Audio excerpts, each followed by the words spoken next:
안녕하세요, 홍차입니다. 오늘 할 이야기는 첫인상이 안 좋은 남자 특징에 대한 이야기를 해보도록 하겠습니다. 첫 번째로 온몸에서 가오가 느껴집니다. 우리가 흔하게 말하는 그 뚱뚱하고 반바지 입고 문신 있는 그런 사람, 이런 사람들만 말을 하는 건 아닙니다. 물론 이런 사람들도 좀 포함해서이긴 해요. 그런 사람이 아니라고 하더라도 말하는 투, 행동을 보면 충분히 짐작할 수 있습니다. 특히나 돈 자랑이나 직업 자랑, 아니면 자기가 가진 재산 자랑, 이런 것들을 많이 해요. 남보다 내가 더 잘났어, 난 가지고 있는 게 많아 라고 하는 느낌들을 좀 풍깁니다. 나보다 이 세상에는 못난 사람들이 많고 내가 일단 다른 사람들보다는 우위에 있다라는 거를 티내고 싶어하고 보여주고 싶어 하는 겁니다. 보통은 이런 사람들이 자존감이 더 낮아서 본인을 포장하려고 하는 경우들이 많아요. 그런 모습이 보이다 보니까 아무래도 어떤 사람도 첫인상을 좋게 보기가 되게 힘들다는 거죠. 내가 굳이 가오를 부리거나 굳이 허세를 부리지 않아도 내가 여유롭고 내가 가지고 있는 게 있다면 티내지 않아도 어차피 남들이 알아요.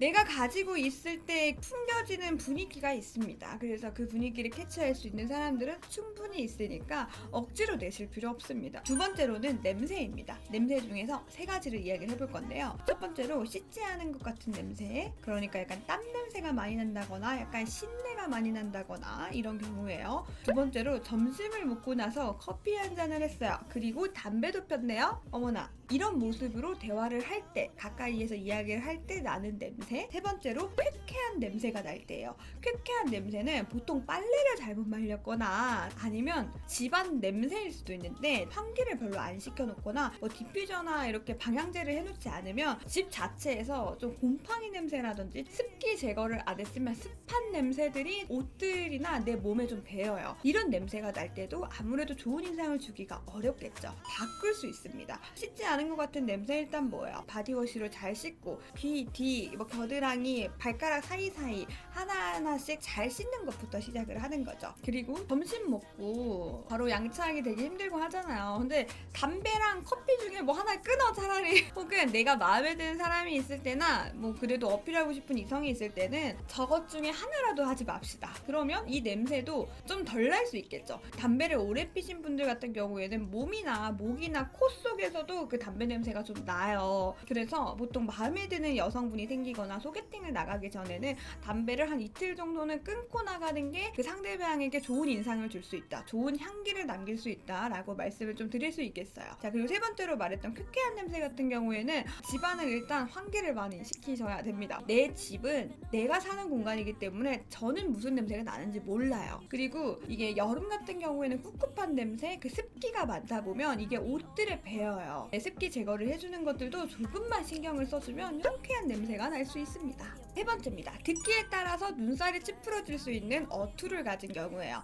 말에 대한 습관이라고 좀 이야기를 할게요. 예를 들어서 홍차 씨는 고향이 어디라고? 홍차 씨는 취미가 뭐라고? 이런 식으로 나는 말로우라고 한 적이 없는데 내가 어려 보인다든지 아니면 내가 연하라는 걸 알고 나서 갑자기 말을 넣는 경우, 존댓말이 센 것 같긴 한데 기분이 영 찝찝한 거 있잖아요. 그리고 이런 경우도 있죠. 여자들은 이런 거 하면 좋아한다는데요? 여자들은 이런 거 하면 껌뻑 죽는다는데요? 네, 이렇게 여자들은 이야기할 때요, 이게 한두 번이면 사실 괜찮아요. 왜냐면 궁금하거나 아니면은 이렇다는데 뭐 홍차 씨는 아니에요? 이렇게 얘기를 할 수가 있잖아요. 그런데 이걸 계속해서 사용할 때, 저를 만나고 있다면 홍차를 만나고 있는 거겠죠. 그러면 홍차에 대한 이야기를, 홍차를 수줍해야 되는 건데 홍차가 아니라 다른 여자들, 일반적인 여자들, 대부분의 여자들은 이렇게 이야기를 하게 된다면 내가 특별하거나 다른 사람이라는 느낌이 들지 않죠. 무엇보다 편견을 되게 가지고 있는 사람처럼 보이거든요. 그래서 이런 말투도 지양해주는 게 좋겠죠. 그리고 이제 전 남친에 관한 이야기를 계속 꺼낼 때도 있어요. 전 남친이나 전 여친 이야기하는 게 나쁜 건 아닙니다. 그게 본인이 얘기했을 때, 예를 들어 저는 전 여친이 바람펴서 헤어졌는데 사람에 대한 신뢰를 되게 중요하게 생각해요 라는 식의 이야기들을 하는 건 괜찮아요, 본인이. 근데 그게 아니라 상대방한테 전에 만났던 사람한테도 이렇게 하셨어요? 전에 만났던 사람하고 여기 온 거 아니에요? 전에 만났던 사람이랑 이거 해보신 건가? 왜 이렇게 잘하시지? 서로를 알기 위한 수단으로 전 여친 이야기를 하는 게 아니라 마치 상대방을 추궁하듯이 이야기하는 멘트들도 지양을 하는 게 훨씬 좋겠죠. 여러분, 듣기만 해도 조금 짜증나지 않아요? 여기 전 여친이랑 왔던데 아니에요? 이거 전 여친이랑 먹었구나 라고 하면 얼마나 짜증나겠어요, 그쵸? 본인은 잘 모르지만 이렇게 듣기에 따라서, 듣는 사람에 따라서 눈살이 찌푸려지는 이런 말투, 이런 습관을 가지신 분들도 첫인상으로 좋진 않겠죠. 오늘은 이렇게 첫인상이 안 좋은 남자 이야기를 해봤는데요. 이 얘기를 들으면서 나도 약간 좀 그럴 수도 있다, 혹은 나도 이런 사람이랑 친해지고 싶진 않다라는 생각이 들 수 있다고 생각합니다. 오늘 이야기 여기까지 하도록 할게요. 너무 예뻐 자꾸 보게 돼 네 눈, 코, 입부터 목소리, 눈웃음까지 심장이 나대